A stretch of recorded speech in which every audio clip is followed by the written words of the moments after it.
빌립보서 3장 4절에서 9절까지의 말씀, 저와 여러분 한 절씩 교독하시다가 마지막 9절은 다 같이 한 목소리로 공독하시겠습니다.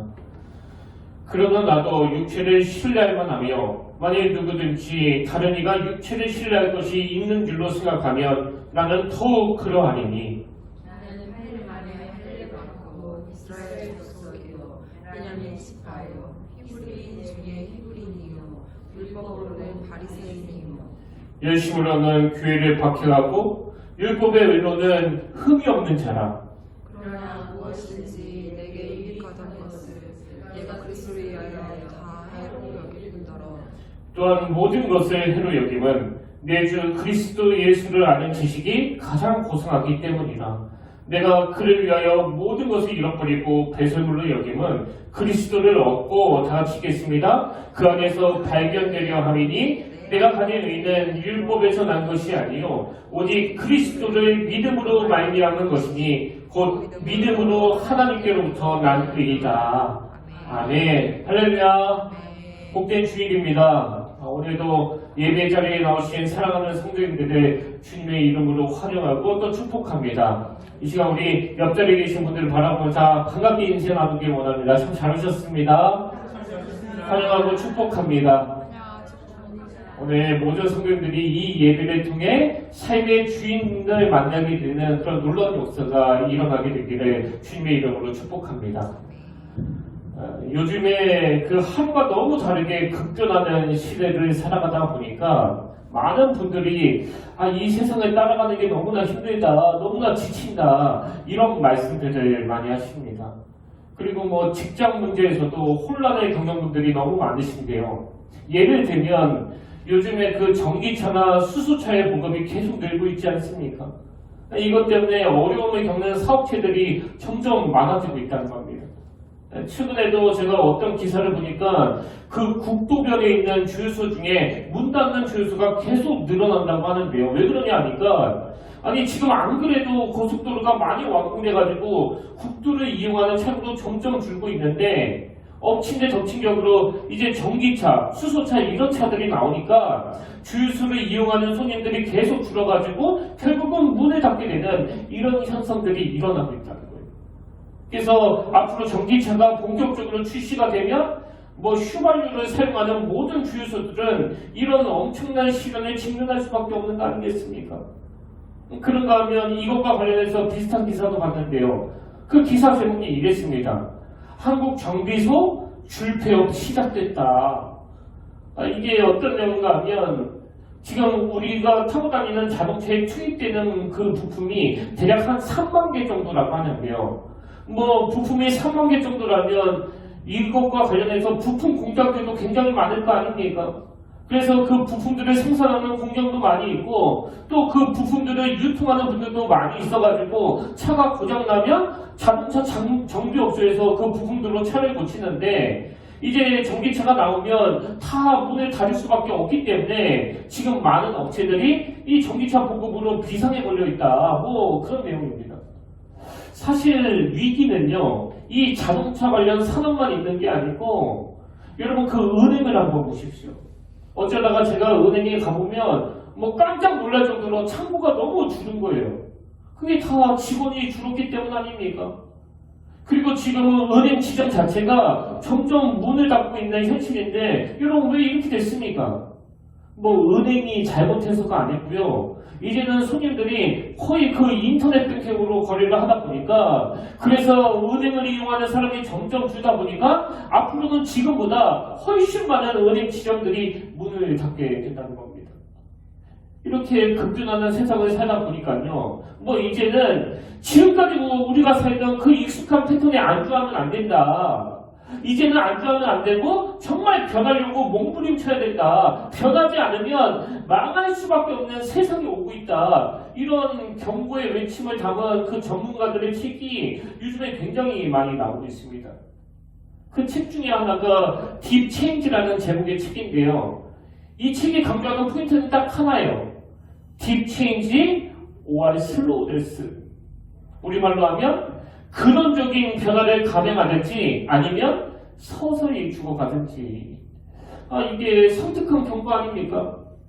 뭐 인공지능, AI, 그 로봇, 또 블록체인, 예전에는 듣지도 보지도 못한 이런 용어들이 계속 지금 쏟아져 나오고 있고, 또 이 테크놀로지의 발달로 급변하는 시대를 겪다 보니까 정말 그 비즈니스 하시는 분들마다 급격한 변화를 쫓아가지 못한다면 천천히 망하게 될 것이다. 천천히 죽어가게 될 것이다.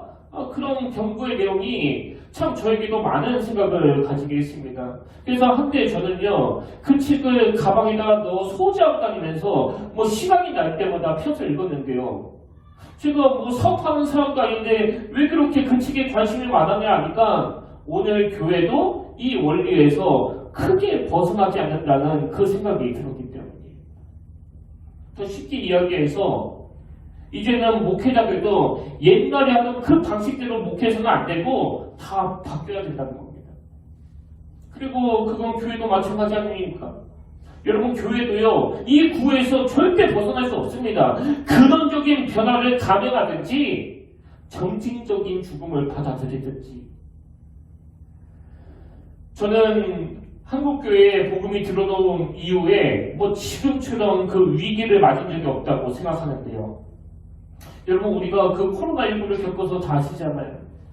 코로나19가 터진 이후로 지금 소수의 성도만 빼고는 새신자들의 발길은 거의 뚝 끊긴 거 아닙니까? 더 절망적인 것은 이 코로나19가 언제 끝날지 모른다는 거예요. 뭐 재작년부터 우리가 정부로부터 백신 주사 몇 번 맞으면 다시 일상으로 돌아갈 것 같은 그런 희망적인 발표를 계속 들었지만 뭐 크게 달라진 게 있습니까? 감소하는가 싶으면 또다시 확진자가 증가하고, 또 감소하는가 싶으면 또다시 확진자가 증가하는 이런 상황 속에서 도대체 언제 성도들이 마음 놓고 교회를 찾는 그런 날이 오겠냐고요. 그래서 많은 목사님들이 지금 걱정하고 우려하는 게, 성도님들이 계속 가정에서 TV로 유튜브로 그 예배 드리는 것에 익숙해지다 보니까 이제는 코로나가 다 사라져도 교회에 나오는 성도들이 별로 없을 것이다. 그런 우려 섞인 이야기들을 굉장히 많이 하시거든요. 그런 의미에서 저는 우리 교회도 옛날에 하던 그 방식, 뭐 가만히 있으면 언젠가 성도들도 찾아오겠지, 그런 생각을 다 치워버리고 완전히 변해야 된다고 생각하는데요. 가정에서 예배 드릴 때는 절대로 느낄 수 없는, 이 현장에서만 느낄 수 있는 예배의 역동성, 예배의 실질성, 주님의 임재성, 또 이 현장에서의 만남의 축복이 마음껏 펼쳐질 수 있는 이런 교회로 우리가 변신하지 않으면, 아까 그 책 제목 그대로예요. 딥 체인지와 슬로우 데스.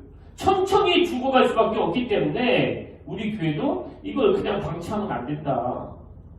여러분, 개인도 마찬가지 아닙니까?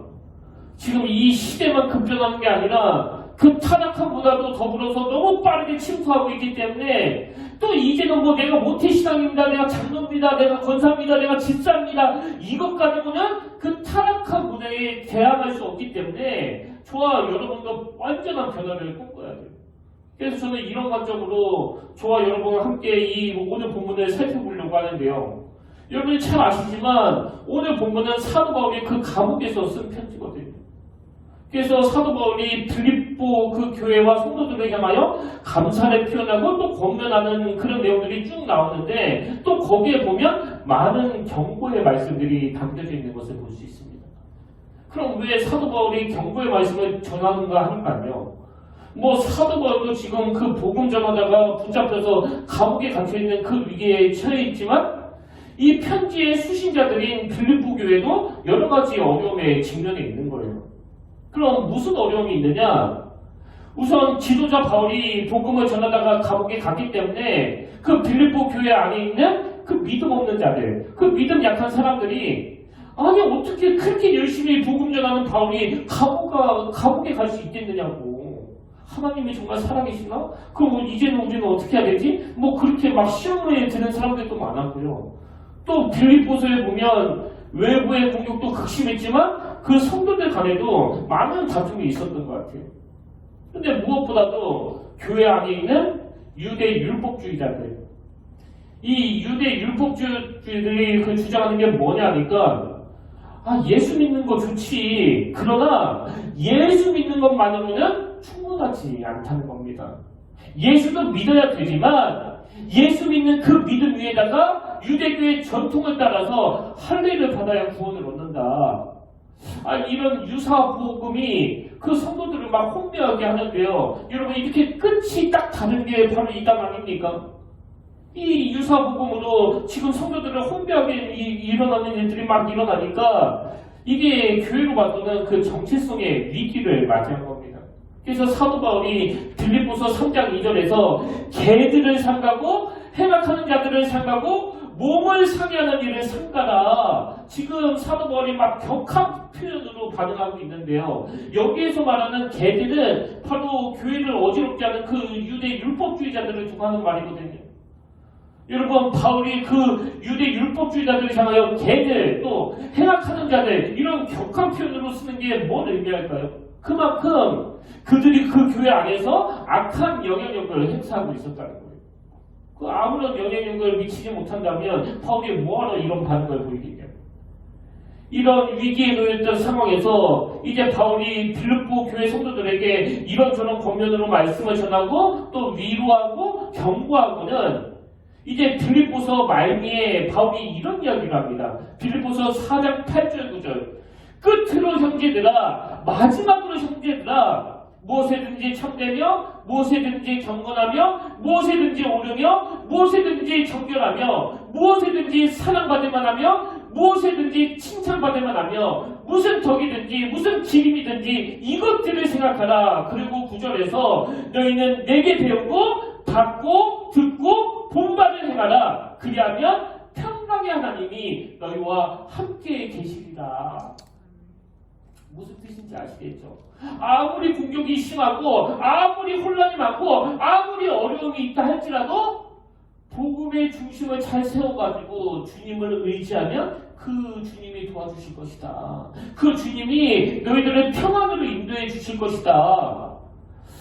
여러분 그렇게 혼미하던 그들에게 이게 얼마나 안정감을 주는 권면입니까?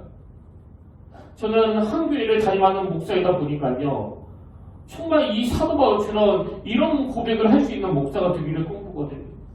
그래서 아무리 엿새 내내 세상의 그 악한 공격과 여러분 그 영화 중에 그 수리남이라고 아시잖아요. 무슨 영화 하나를 봐도 교회를 향하여 목회자들을 향하여 쏟아지는 그런 비난과 공격에 막 접해 있었던 성도들이 마음이 힘들고 막 어수선하고 복잡하다가도 주일날 종이 인도하는 이 예배에서 함께 그 놀라운 주님의 은혜로 마음의 안정감을 누리게 하는 그런 교회 또 그런 목회자 이걸 제가 얼마나 꿈꾸는지 모릅니다. 근데 여러분 이런 꿈은 뭐 목사만 꿔야 되는 겁니까? 오늘 여러분도 이 바울 같은 안정감을 주는 성도. 그래서 여러분 가정의 배우자와 자녀는 물론이고 여러분 주변에 불안해하는 이웃들에 대하여 참 안정감을 가지고 권면할 수 있는 이런 성숙한 성도가 되고자 하는 꿈 이게 오늘 저와 여러분의 꿈이 되시기를 바랍니다. 이 꿈을 우리가 같이 꾸자는 거예요.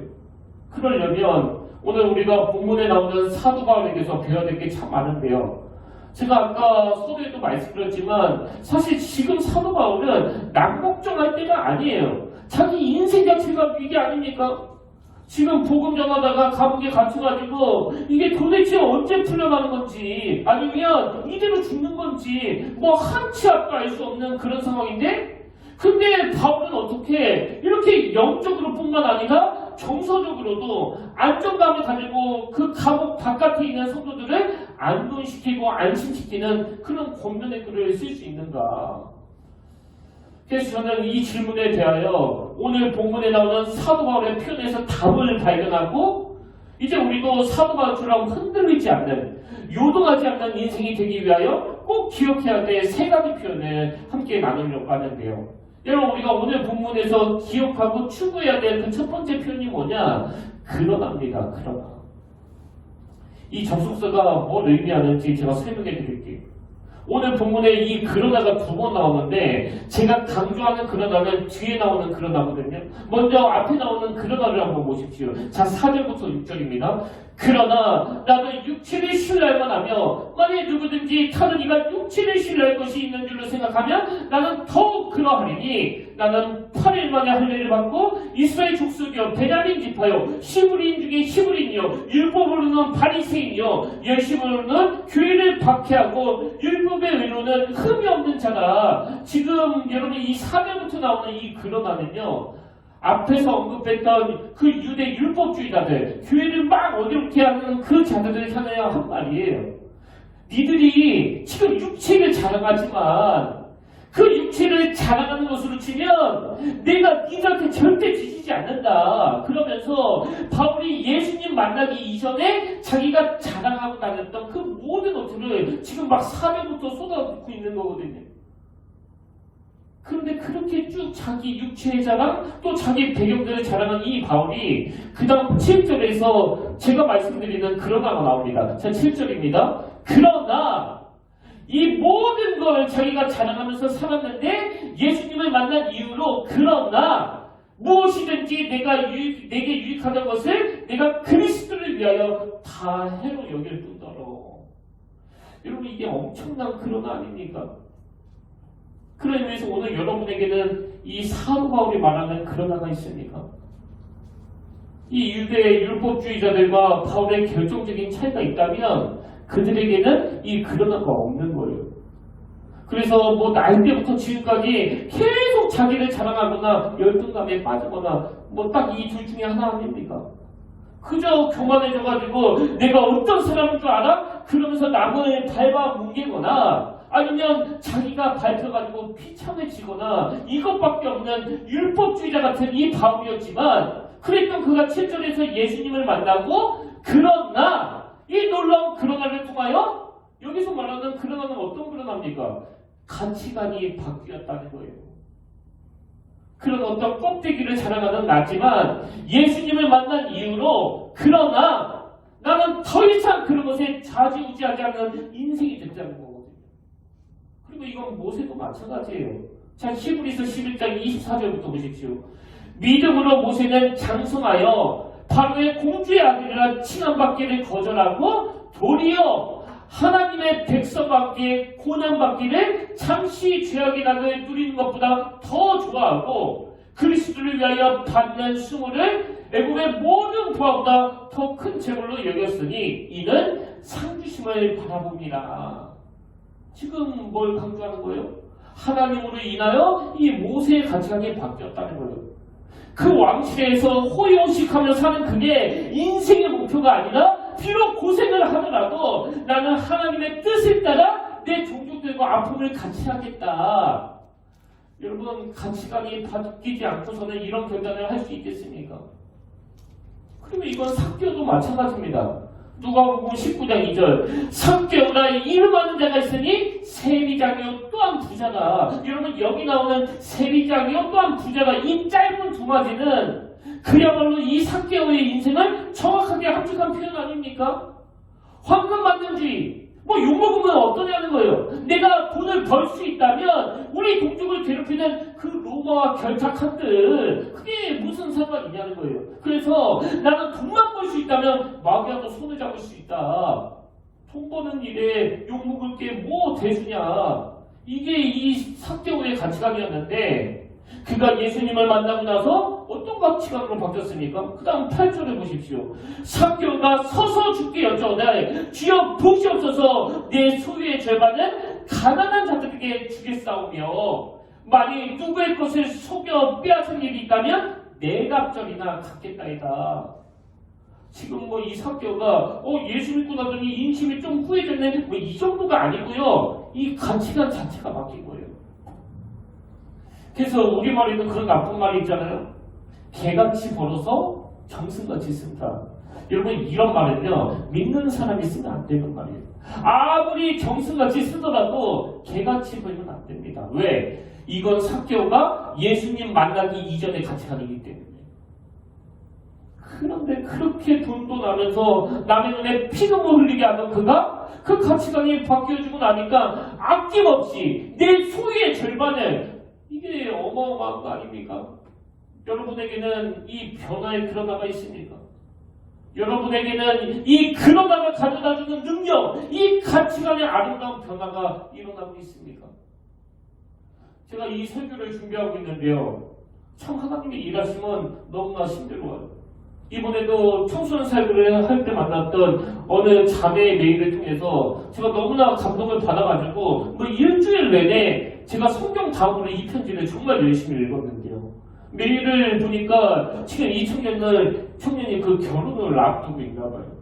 그래서 이제 남편과 한국을 떠나 미국으로 이민을 가야 되는 그런 상황인데 여기 한국을 떠나기 전에 자기가 받았던 그 은혜들을 한번 정리하는 차원에서 저에게 그 장문의 편지를 보냈는데요. 먼저 제가 앞부분을 좀 읽어드리고 이 설교를 총정리하는 결론에 가서 그 뒷부분을 읽어드리려고 하는데요. 자, 앞부분을 한번 들어보십시오. 저는 모태신앙으로 감정적으로는 하나님을 느끼고 경험했지만 성경과 구원의 원리에 대해서는 잘 알지 못했습니다. 어머니의 신앙에 기대 신앙생활을 해왔습니다. 그러다 성인이 되면서 스스로 결정할 수 있는 것들이 많아지자 매주 당연하게 출석하던 예배에도 의문을 갖게 되었습니다. 이제 이 자매가 그 대학생이 되면서 많은 생각을 하게 되고 또 여러분 잘 아시지만 지금 이 시대가 하나님을 뭐 얼마나 대적하는 시대입니까? 그래서 갈등이 온 게요. 막 신앙의 회의가 와가지고 그 다음 한번 들어보세요. 제 뜻대로 저 하고 싶은 대로 마음대로 살아가다 나중에 다시 하나님께 돌아오겠습니다. 이렇게 선언하며 부모님의 영향력에서 벗어나 1년간 미국과 유럽의 교환학생으로 가서 교회에 출석하지 않았습니다. 그나마 미국에서는 관성 때문에 몇 번 캠퍼스 교회를 출석했지만 유럽에서는 정말 교회가 하나도 없는 도시로 가게 되어 하나님과 단절된 시간을 경험했습니다.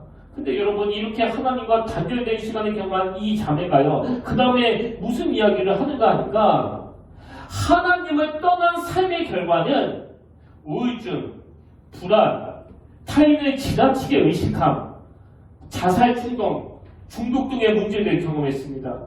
해외에서 15개국 나라를 마음껏 여행하고 새로운 친구들도 만나며 즐거운 순간들도 참 많았습니다만 그 어떤 것을 경험해도 기쁨과 행복은 잠깐뿐이며 그 마음의 공허함은 더욱 커져만 갔습니다. 여러분 하나님의 사람은요 절대 하나님을 못 떠나요. 하나님에 가만두지 않습니다. 그렇게 교회 가라고 막 강요하는 부모님도 안 계시고 막 그러니까 아 이제 나는 해방이다 그러면서 마음껏 잘 살았는데 그 마음에 찾아오는 공허함, 우울증, 불안, 사람을 지나치게 의식하게 되고 자살 충동, 중독 그렇게 혼미한 상태에 있던 자매였는데요. 그 당시 이 자매의 어머니가 저에게 이 자매를 데리고 보내요. 그래서 제가 그 당시 청년부를 담당하고 있었기 때문에 저와 뭐 이런저런 이야기를 나눴는데요. 근데 제가 이 자매한테 한 말은 딱 하나예요. 뭐 복잡한 얘기 하지 말고 그냥 한번 나와봐라. 그냥 한번. 다 너처럼 갈등이 많은 청년들이 모여있는데 그 청년들이 왜 교회를 나오는지 너도 한번 와보면 알게 된다. 그래서 결국은 그 자매가 청년부에 들어와서 같이 신앙생활을 하게 됐는데요. 뭐 조금 있다가 설교를 마무리하면서 제가 그 편지를 다시 읽어드리겠지만 여러분 오늘 우리가 뭘 알아야 됩니까? 모태신앙이라고 저절로 그리스도인이 되는 게 아니라는 거예요. 부모님이 믿음이 좋다고 그 자녀들도 믿음이 좋은 게 아니라는 거예요. 아무리 모태신앙이라 할지라도 이 7절에 그러다로 시작되는 그 복음의 능력을 경험하지 못하면 아무 소용이 없다는 겁니다. 이 청년이 경험했던 것처럼 철들면 나이 들면 신앙의 회의가 올 수밖에 없기 때문에 오늘 우리 부모님들이 자녀들 위해서 진짜 점검해야 되는 부분이 바로 이거예요. 저도 중학교, 고등학교 때 그 교회를 정말 열심히 다녔거든요. 뭐 성가대도 하고 친구들과 많은 교대도 하고 막 운동도 하고 그 교회가 막 너무너무 좋았지만요. 그 시절을 딱 돌아보면 저에게는 이 7절에 그런 말 없었습니다. 그래서 오늘 가정이 이 교회와 연대해서 정말 우리 자녀들에게 이 놀라운 복음의 능력으로 그 가치관을 뒤집어 놓고 이 세상의 흐름에 따라가지 않는 그런 신앙인으로 만들기 위하여 지금부터 각 가정에서 이 7절의 근원화를 가르치는 그 신앙교육이 일어나야 된다. 이게 바로 사도 바울이 말하는 그 근원화예요. 그런가 하면 두 번째로 우리가 사도 바울처럼 요동하지 않기 위해 기억해야 될 표현이 하나 더 있는데요. 그리스도를 얻고 이겁니다. 그리스도를 얻고. 자, 8절에 보십시오. 또한 모든 것을 해로 여김은 내 주 그리스도 예수를 아는 지식이 가장 고상하기 때문이라. 내가 그를 위하여 모든 것을 잃어버리고 배설물로 여김은 그리스도를 얻고. 저는 한국교회가 진짜 회복해야 될 게 바로 이거라고 생각하는데요. 여러분, 사도 바울이 막 자기가 추구하는 거, 자기가 자랑하는 모든 걸 배설물로 여기는 거, 그거 참 좋은 일이에요. 그리고 그 모든 걸 다 내가 버리는 거, 그거 좋은 일입니다. 그러나 여러분, 이 모든 것을 다 버린다 하더라도 그리스도를 얻고가 없으면 그건 다 헛수고예요, 헛수고. 진짜 중요한 건 버리는 게 아니고요. 그리스도를 얻고예요, 그리스도를 얻고. 여러분, 그리스도를 얻고가 없는 상태에서 그 모든 걸 배설물로 여기는 일은 그 불교 스님에게서도 배울 수 있는 거 아닙니까? 불교가 우리보다 버리는 건 더 잘 가르쳐요. 그렇기 때문에 예수 믿는 우리가 추구해야 되는 건 버리는 것이라는 그 결과가 아니라 그리스도를 얻고요. 그리스도를 얻고. 그 갈라디아서 6장 14절에서 바울이 이렇게 고백합니다. 그러나 내게는 우리 주 예수 그리스도의 십자가 외에 결코 자랑할 것이 없으니. 이게 바로 시편 34편 8절에 나오는 너희는 여호와의 선하심을 맛보아 알지어다, 이거 아닙니까? 여러분, 배설물처럼 막 여기라고 하니까 뭐 어쩔 수 없이 끌려다니는 그 신앙생활은요, 부모가 막 강요하는 그 종교생활은 오래가지 못합니다. 여호와의 선하심을 맛봐야 되는 거예요. 그리고 저는 여기 8절에서 진짜 중요한 포인트 하나를 발견했는데, 자, 8절을 다시 보십시오. 내가 그리스도를 위하여 모든 것을 잃어버리고 배설물을 여기면 그리스도를 얻고, 여기 나오는 그리스도를 얻고 할 때 이 얻다라는 이 단어는 캐노다이노라는 그 단어인데요. 이 단어는 고대 그 상업 용어거든요. 그래서 이 상품을 저 상품으로 교환하는 이 교환 거래를 의미하는 단어인데, 여러분 한번 생각해 보세요. 지금 사도 바울이 그리스도를 얻고 해서 이 캐노다이노라는 이 상업 용어를 쓰는 의도가 뭐겠습니까?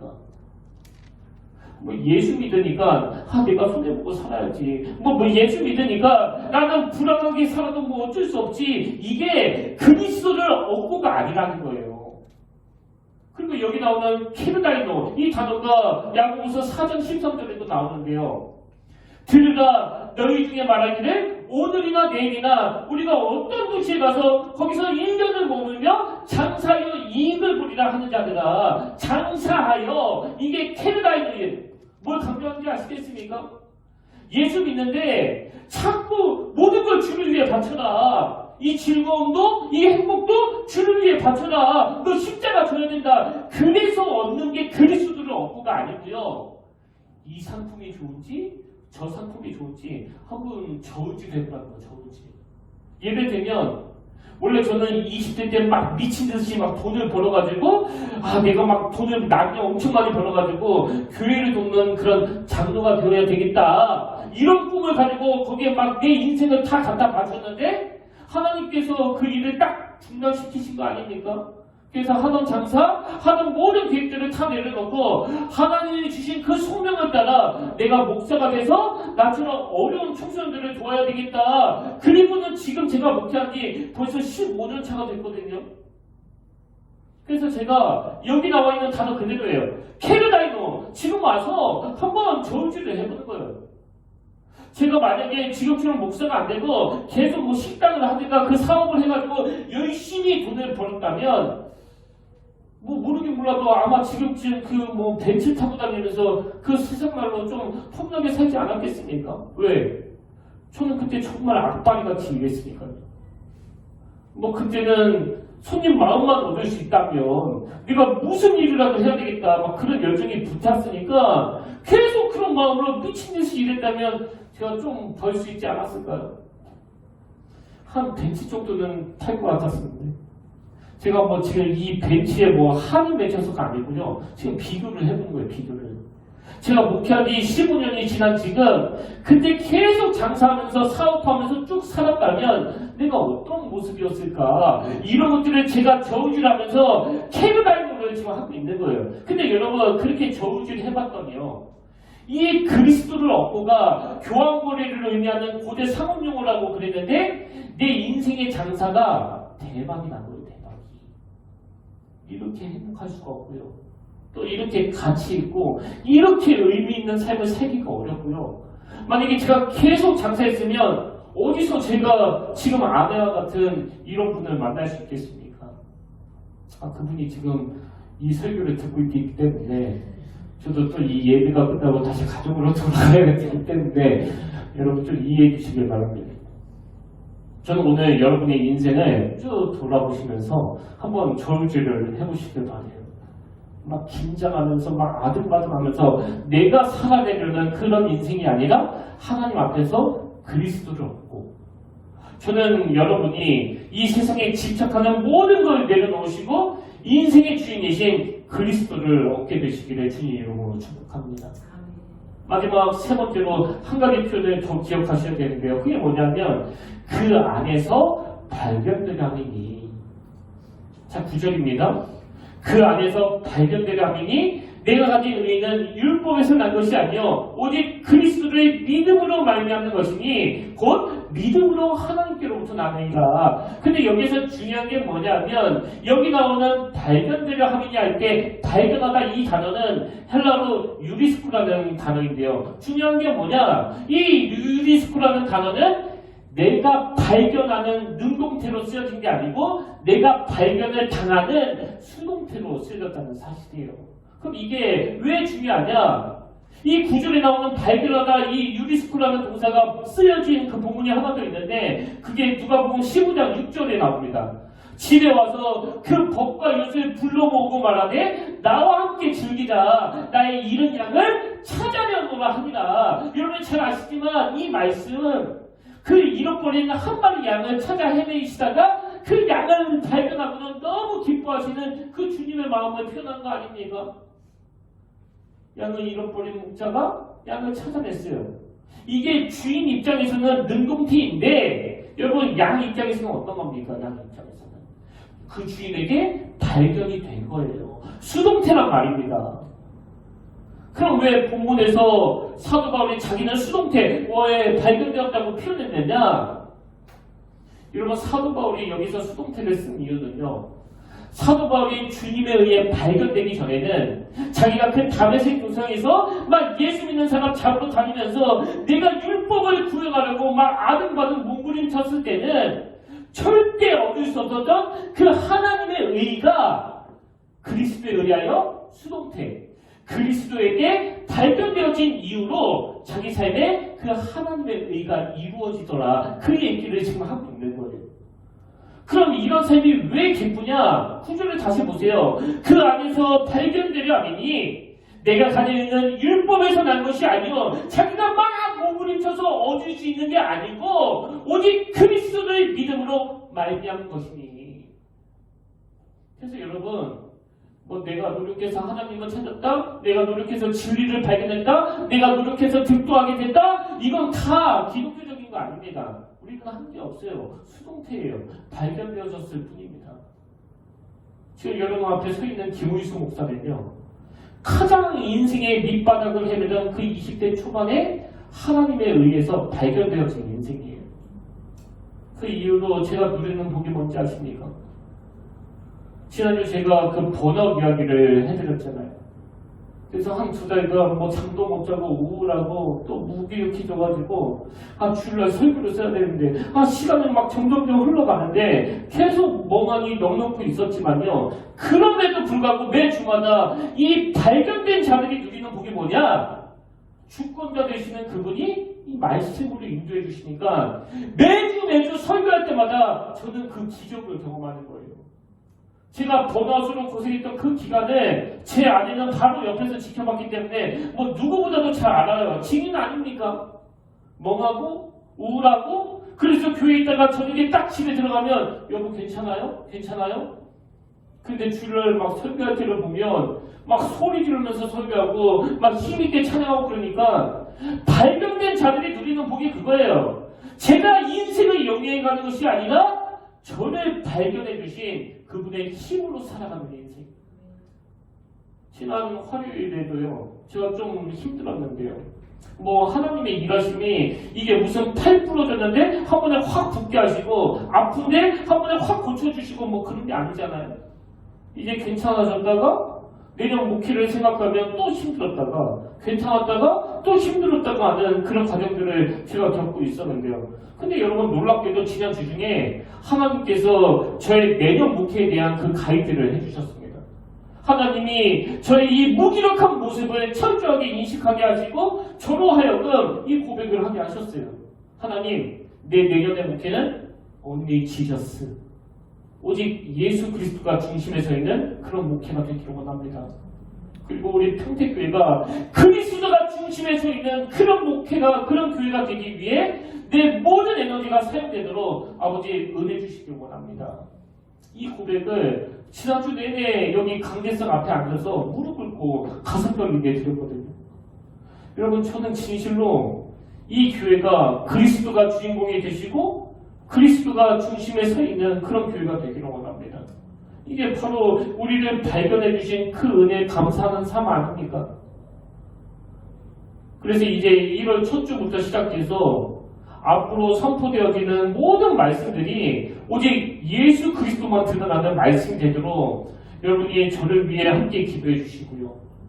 오직 예수 그리스도만을 주인으로 삼는 자들이 어떤 훌륭한 복을 누리는지를 기대하는 저와 여러분 되시기를 진심으로 축복합니다. 이제 결론을 맺으면서 아까 그 결혼을 앞둔 자매 편지를 읽어드리고 말씀을 마무리하려고 하는데요.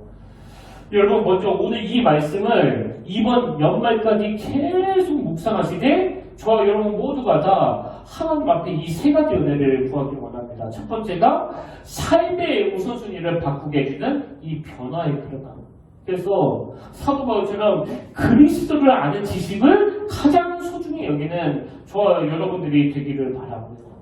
또 두 번째는 그리스도를 얻고 내 인생에 가장 좋은 것을 선물로 주시는 그 주님을 신뢰함으로 저와 여러분이 날마다 여호와의 선하심을 맛보 알게 되시길 바랍니다. 그런가 하면 마지막 세 번째로 그 안에서 발견되라니 내가 주님을 발견한 게 아니라 그 주님이 나를 발견하셨다는 것을 기억하면서 오늘 주님 오심을 기억하며 감사와 감격을 놓치지 않는 그런 성숙한 신앙인이 되시기를 주님 이름으로 축복합니다. 아까 그 자매가 이제 그 기쁨을 맛보는 저희 공동체 안으로 들어오고 나서 이 자매의 마음에 어떤 일이 일어났는지를 그 편지에서 쭉 피력을 했는데요. 여러분 한번 들어보십시오. 저는 마음의 염려가 조금 있었습니다. 처음에는 또다시 사람에게 상처받고 싶지 않아서 아무와도 교제하지 않고 조용히 예배만 드리려다가 호기심에 청년부에 들어가서 성경 공부만 하고 나와야 되겠다 생각하고 제 발로 청년부에 찾아갔습니다. 사실 성경 말씀과 복음을 어느 정도 안다고 생각했는데 저는 복음을 전혀 모르고 있었습니다. 저에게 복음은 예수님이 우리를 대신해 십자가에 못 박혀 죽으셨고 다시 살아나셨다는 것뿐, 그 명제가 어떤 맥락이나 어떤 배경에서 나온 말씀인지 또 그것이 되게 어떤 의미가 되는지 이해하지 못했습니다. 그러나 매주 선포되는 말씀을 통해 또 성경 공부를 통해 죄의 의미가 정확히 무엇인지 알았고, 하나님은 공의로운 하나님이시기 때문에 내 죄를 덮어두고 없다 하실 수 없으며 내 죄가 예수님께 전가되고 예수님의 의를 덧입을 때 의롭게 여김을 받을 수 있다는 것 등 복음의 핵심적인 내용들을 비로소 이해하게 되었습니다. 그때 감격과 그 은혜에 대한 기쁨이 얼마나 컸는지 저에게 참대교회는 복음을 알려준 너무나 고마운 공동체입니다. 저는 지난 한 주 동안 이 자매의 편지를 읽고 또 읽으면서 하나님 앞에 소원하며 기도했습니다. 하나님, 우리 평택교회도 이 자매의 고백처럼 이 공동체는 저에게 너무나 고마운 공동체입니다. 복음을 알게 한 공동체입니다. 예수님을 알게 한 공동체입니다. 합니다. 복음의 진리를 깨닫게 한 그런 공동체입니다. 이런 고백과 간증이 넘쳐나는 그런 교회가 되기를 원합니다. 저는 오늘 이 아름다운 간증이 저와 여러분 입술에서 그리고 우리 평택교회와 이 땅의 모든 교회들에게서 터져나오게 되기를 간절히 바라며 또 주님 이름으로 축복합니다. 오늘 이 설교 말씀이 이 찬양 하나에 다 녹아져 있다고 생각하는데요. 수많은 무리들 주여 그분을 보기 위해 따르네. 이전에 보니까 나의 계획이 실패하고 나의 소망이 끊어질 때 삶의 주관자 되신 그분 앞에 여러분 주님을 기다리는 자들은요 그분 앞에 굴복하는 자들이에요. 그러나의 복음을 맛보기를 원하는 자들이에요. 그리스도를 얻는 것에는 모든 걸 다 던지는 자들이에요. 그리고 주님을 기다리는 자들은 주님에 의해 발견되는 그 기쁨을 아는 자들입니다.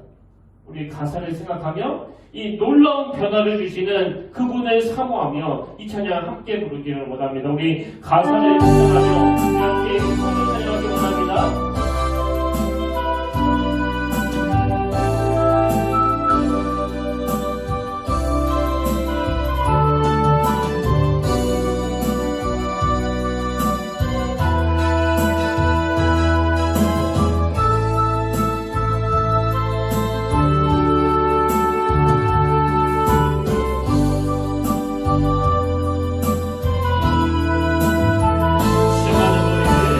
주님을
시간 하나님의 은혜를 갈급한 마음으로 사모하게 하시니 감사합니다.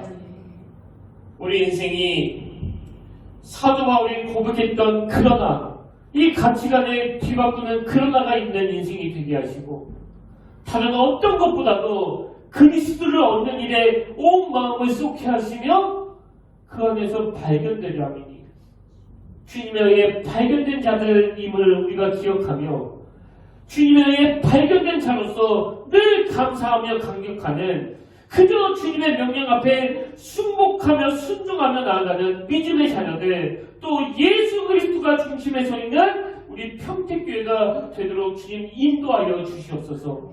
그 은혜 길로 인도해 주실 그 주님을 신뢰하며 우리 주 예수님의 이름으로 간절히 기도드립니다. 아멘. 이제 우리 다 자리에서 일어나셔서 파송 찬양으로 우리 지난주에 불렀던 슬픈 마음 있는 자, 이 찬양 함께 불러보기를 원하는데요. 이 시간 오직 예수님의 이름만 높임을 받으시고 오직 예수님의 이름만 우리의 머릿속에 기억되기를 원합니다.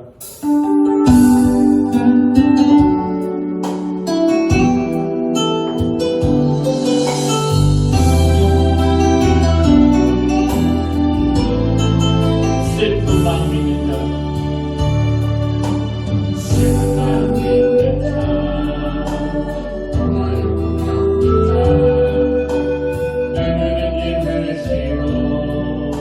예수 이름 부르시고 그 이름을 믿는 자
내게 유익하던 것을 내가 그리스도를 위하여 다 해로 여길 뿐더러 또한 모든 것을 해로 여김은 내 주 그리스도 예수를 아는 지식이 가장 고상하기 때문이라.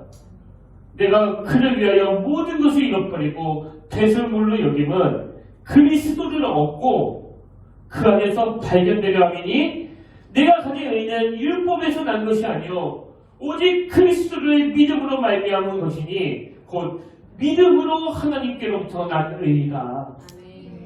하나님 아버지, 오늘 다메섹도선 이전에 바울이 그 주님으로부터 발견이 되고 나서부터 자기가 촬영하던 그 모든 걸 다 배설물로 여겼던 것처럼 하나님, 우리도 그리스도에 의하여 발견된 자들임을 기억하며 그분이 이루어 가시는 그 의를 믿음으로 바라보기를 원합니다.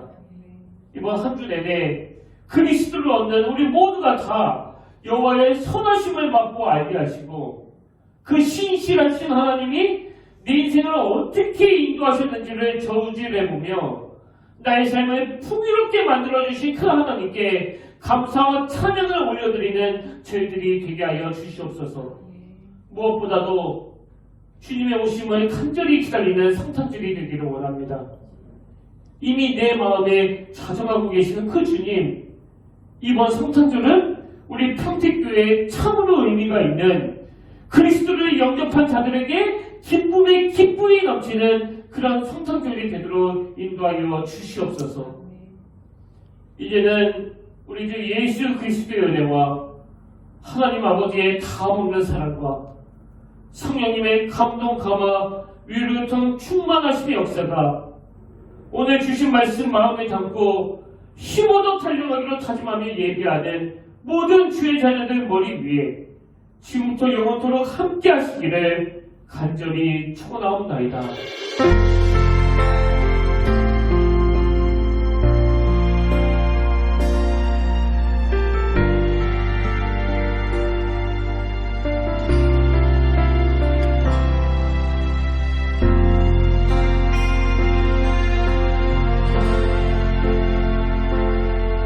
지금 서 있는 이곳에서 높임을 받으소서. 내가 받는 땅 주님의 땅